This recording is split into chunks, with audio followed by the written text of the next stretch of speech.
حضرت علی رضی اللہ عنہ سے پوچھا گیا کہ انسان برا کب بنتا ہے؟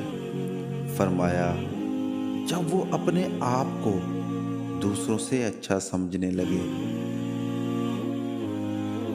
حضرت علی رضی اللہ عنہ نے ارشاد فرمایا، اگر نماز پڑھنے والے کو علم ہو جائے کہ کیسے رحمتوں نے اسے گھیر رکھا ہے تو وہ کبھی سجدے سے سر نہ اٹھائے۔ آپ رضی اللہ عنہ نے ارشاد فرمایا، زندگی میں ہمیشہ اپنے چاہنے والوں کو اپنی کمی محسوس کرواؤ، مگر یہ دوری اتنی لمبی نہ کرو کہ کوئی آپ کے بغیر جینا ہی سیکھ لے۔ آپ رضی اللہ عنہ نے ارشاد فرمایا، جہالت کی ایک قسم موت ہے اور جاہل لوگ چلتی پھرتی لاشیں ہیں۔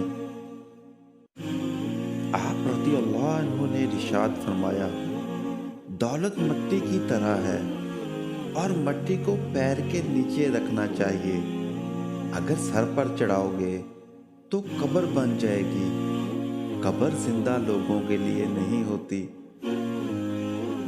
حضرت علی رضی اللہ عنہ نے ارشاد فرمایا، اپنے وہ نہیں جو رونے پر آتے ہیں، اپنے وہ ہوتے ہیں جو رونے ہی نہیں دیتے۔ آپ رضی اللہ عنہ نے ارشاد فرمایا، اگر کوئی تم سے بھلائی کی امید رکھے تو اسے مایوس مت کرو، کیونکہ لوگوں کی ضرورت کا تم سے وابستہ ہونا تم پر اللہ کا خاص کرم ہے۔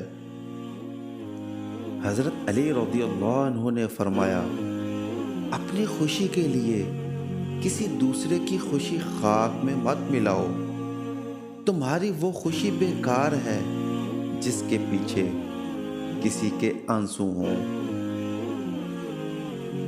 حضرت علی رضی اللہ عنہ نے ارشاد فرمایا، 3 چیزیں ایمان کو تباہ کر دیتی ہیں۔ نمبر 1، امیروں کی محفل۔ نمبر 2، عورتوں کی صحبت۔ اور نمبر 3، جاہلوں سے بحث۔